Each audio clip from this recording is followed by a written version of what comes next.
Isipin mo 'to, ang kasalanan ng buong bayan ay nililipat sa isang kambing. Totoo? Yes, totoo ito. Ito ay hindi isang kwento, kundi isang ritual na nangyari noon sa lumang tipan. Tawag dito ay the Day of Atonement. Subalit para sa atin ngayon, ano nga ba ang ibig sabihin ng the Day of Atonement? Ang Day of Atonement o Yom Kippur ay isang taunang ritual sa Israel. Isang beses sa isang taon, ang pinakapunong pari ay pumapasok sa pinakadakong banal para sa paglilinis ng kasalanan ng buong Israel. Dito na-highlights ang dalawang kambing. Una ay ang sacrificial goat, ang pangalawa ay ang scapegoat. Para mas maintindihan natin, ang sacrifice goat ay ang kambing na pinapatay at inihahandog. Ang dugo nito ang siyang dinadala sa most holy place para sa paglilinis ng kasalanan ng Israel. Ang ikalawang kambing, ang scapegoat, ay hindi pinapatay.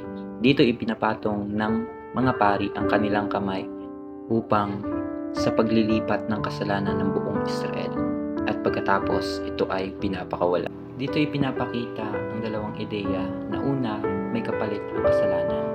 Pangalawa, ang kasalanan ay dapat na malayo sa isang komunidad o sa isang bayan.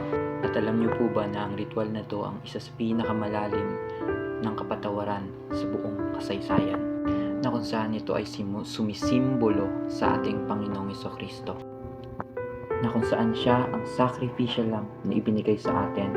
An innocent life dies in place of guilty people. Na kung saan si Jesus din ang scapegoat, na kung saan tinanggal niya ang ating mga kasalanan.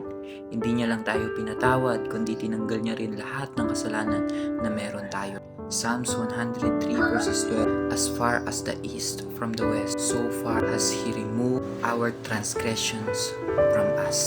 And in Isaiah 53 verses 6, the Lord has laid on Him the iniquity of us all.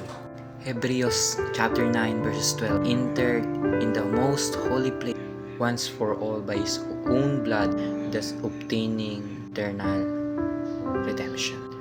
Na kung saan Christ took our penalty, bore our guilt, and removed our condemnation. Leviticus chapter 16 teaches us that sin requires blood. Sin must be removed.